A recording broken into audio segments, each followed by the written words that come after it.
ঘরকন্না আর রান্নাঘরের মশলার গন্ধের আড়ালে যদি লুকিয়ে থাকে এক প্রহর তীক্ষ্ণ মস্তিষ্ক। বাড়ির সাধারণ গিন্নি যখন অসামান্য এক রহস্যের জট খুলতে শুরু করেন, তখন বাঘা বাঘা অপরাধীরও কপালে ঘাম জমে যায়। মধ্যবিত্ত এক পরিবারের শান্ত ড্রয়িং রুমে ঘটে যাওয়া এক চুরির ঘটনা কিভাবে মোড় নিল এক ভয়ঙ্কর খুনের রহস্যে, আর কিভাবে একজন সাধারণ গৃহবধূ নিজের বুদ্ধি দিয়ে টেক্কা দিলেন পেশাদার গোয়েন্দাদের। 80 বছরের পুরনো এক পারিবারিক অভিশাপ, নাকি বর্তমানের কোনো গভীর ষড়যন্ত্র? সত্যিটা জানতে আজকের এই রহস্যজনক গল্পটি শেষ পর্যন্ত শুনুন। হ্যালো, স্বপ্ন.সত্যির সাথে আমি অসীমা। স্বপ্ন.সত্যিতে আপনাদের আরও একবার স্বাগত জানাই। আপনারা সবাই কেমন আছেন? আশা করি আপনারা সবাই ভালো আছেন, সুস্থ আছেন। আপনি শুনছেন স্বপ্ন.সত্যি। এখানে স্বপ্ন সত্যি হয়, আমি শুধু গল্প শোনাই। চলুন তবে আর দেরি না করে শুরু করি 86 নম্বর এপিসোডে আজকের গল্প, গোয়েন্দা গিন্নি। হ্যাঁ, ঠিকই শুনেছেন, আজকের গল্প গোয়েন্দা গিন্নি। কলকাতার উত্তর দিকের সেই পুরনো আমলের মুখার্জি বাড়ি। চুনকাম খসে পড়া দেয়ালে আজও আভিজাত্যের ছাপ স্পষ্ট। এই বাড়ির বড় গিন্নি সুচরিতা দেবী। বয়স 45-এর কোঠায় হলেও শরীর আর মনে দারুণ চনমনে। ভোরে উঠে ঠাকুরঘর সামলানো থেকে শুরু করে রাতে সবার খাওয়া শেষ হওয়া পর্যন্ত সুচরিতা দেবীর বিরাম নেই। তার স্বামী অবিনাশবাবু পুলিশের বড় কর্তা। মানুষটা গম্ভীর, কিন্তু বাড়িতে ফিরলে তিনিও সুচরিতা দেবীর হাতের চা আর বুদ্ধির ওপর খুব ভরসা করেন। সেদিন ছিল এক দুর্যোগপূর্ণ শ্রাবণ রাত। বাইরে অঝোরে বৃষ্টি পড়ছে, সাথে বিদ্যুতের চমক। বাড়ির সবাই তখন গভীর ঘুমে। হঠাৎ মাঝরাতে একটা শব্দে সুচরিতা দেবীর ঘুমটা ভেঙে গেল।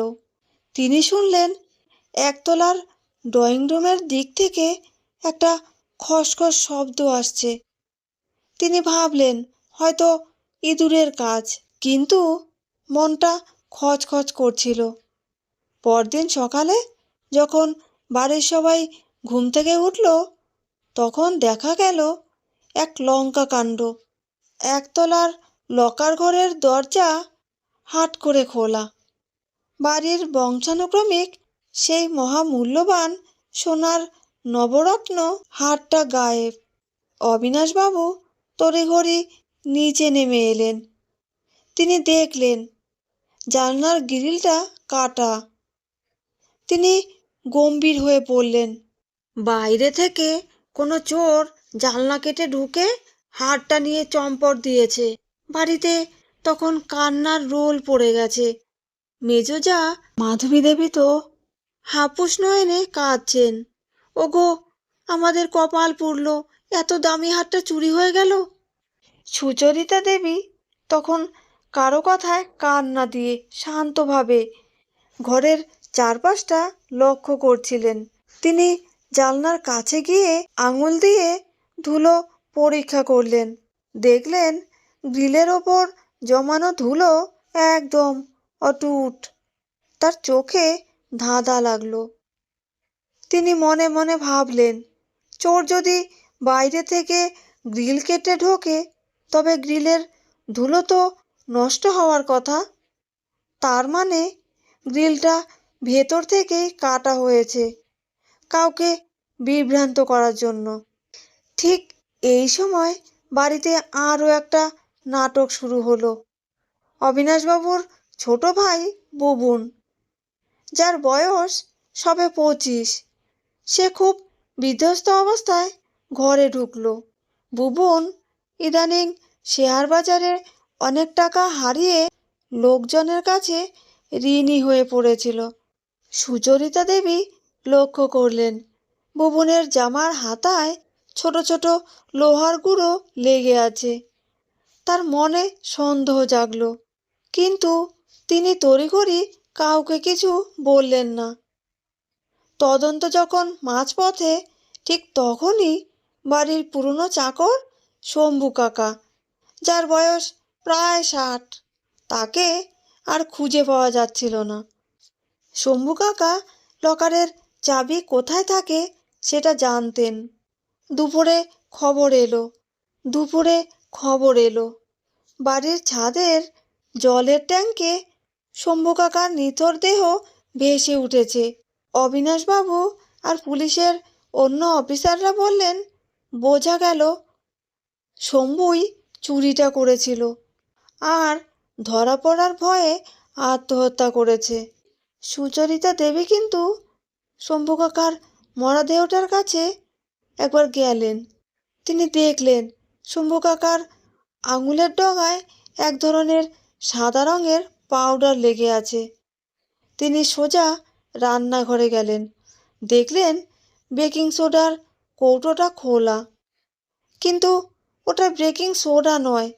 ভালো করে শুকে দেখলেন ওটা এক ধরনের বিষাক্ত রাসায়নিক, যা বাগান পরিষ্কারের জন্য রাখা ছিল।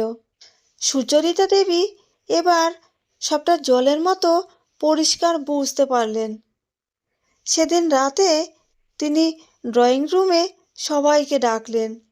মাধবী দেবী, বুবুন আর অবিনাশবাবু সবাই উপস্থিত। সুচরিতা দেবী হাসি মুখে সবার জন্য শরবত নিয়ে এলেন। তিনি মাধবী দেবীর দিকে তাকিয়ে বললেন, জানো মাধবী, আজ একটা অদ্ভুত স্বপ্ন দেখলাম শম্ভু কাকা বলছে সে নাকি মরেনি, তাকে মারা হয়েছে। আর যে মেরেছে তার কপালে নাকি একটা বিশেষ ছাপ পড়ে গেছে। মাধবী দেবী হঠাৎ খুব ঘামতে শুরু করলেন। সুচরিতা দেবী শান্ত গলায় বলতে থাকলেন, জানলাটা বাইরে থেকে কাটা হয়নি মাধবী, গ্রিলটা ভেতর থেকেই তুমিই কেটেছিলে, যাতে সবার সন্দেহ বুবুনের ওপর যায়। কারণ তুমি জানতে বুবুন লোহার কাজ শেখার জন্য ওয়ার্কশপে গিয়েছিল, আর শম্ভু কাকা যখন তোমাকে আসল হারটা বদলে নকল হারটা রাখতে দেখে ফেলল, তখন তুমি তাকে বিষ খাইয়ে জলের ট্যাঙ্কে ফেলে দিলে। মাধবী দেবী চিৎকার করে বলে উঠলেন, মিথ্যে কথা!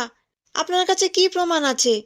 সুচরিতা দেবী মাধবীর আলমারি থেকে বের করে আনলেন সেই আসল নবরত্ন হারটা, যা মাধবী দেবী তার মেয়ের বিয়ের যৌতুকের জন্য লুকিয়ে রেখেছিলেন।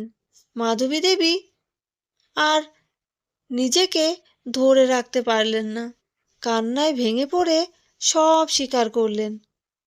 অবিনাশবাবু নিজের স্থির বুদ্ধিতে তাজ্জব হয়ে গেলেন।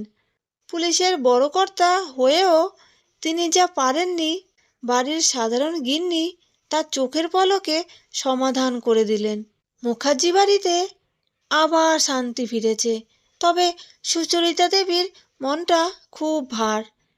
তিনি ভাবেন যে সংসারটাকে তিনি আগলে রাখেন, সেই সংসারের মধ্যেই লোভের এমন বিষ লুকিয়েছিল। অবিনাশবাবু আজ সবার সামনে গর্ব করে বললেন, সুচরিতা শুধু গিন্নি নয়, ও তো আমাদের বাড়ির লক্ষ্মী আর গোয়েন্দা দুটোই। সুচরিতা দেবী রান্নাঘরে গিয়ে আবার মশলার কৌটো গোছাতে শুরু করলেন। বাইরে অন্ধকার রাত, কিন্তু তার চোখে তীক্ষ্ণ দৃষ্টি যেন আজও যে কোনো অন্ধকারের জ্বর খোলার জন্য তৈরি। এভাবেই শেষ হলো গোয়েন্দাগিন্নির প্রথম কেস। তো এই ছিল আজকের গল্প।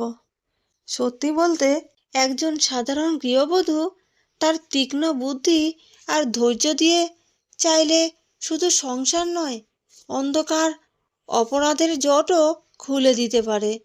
আপনাদের এই গল্পটা শোনার পর ঠিক কেমন মনে হচ্ছে সেটা আমাকে অবশ্যই কমেন্টে জানান, কারণ আপনাদের একটা কমেন্টই আমাকে পরের গল্পটা বলতে উৎসাহ দেয়। গল্পটা যদি ভালো লেগে থাকে তাহলে একটা লাইক দিন, শেয়ার করুন। আপনি যদি এই চ্যানেলে নতুন হয়ে থাকেন তাহলে স্বপ্নটা সত্যি চ্যানেলটা সাবস্ক্রাইব করে পাশে থাকবেন। আমি অসীমা আবার ফিরে আসব নতুন একটা গল্প নিয়ে। আপনারা সবাই ভালো থাকবেন, সুস্থ থাকবেন। শুভরাত্রি।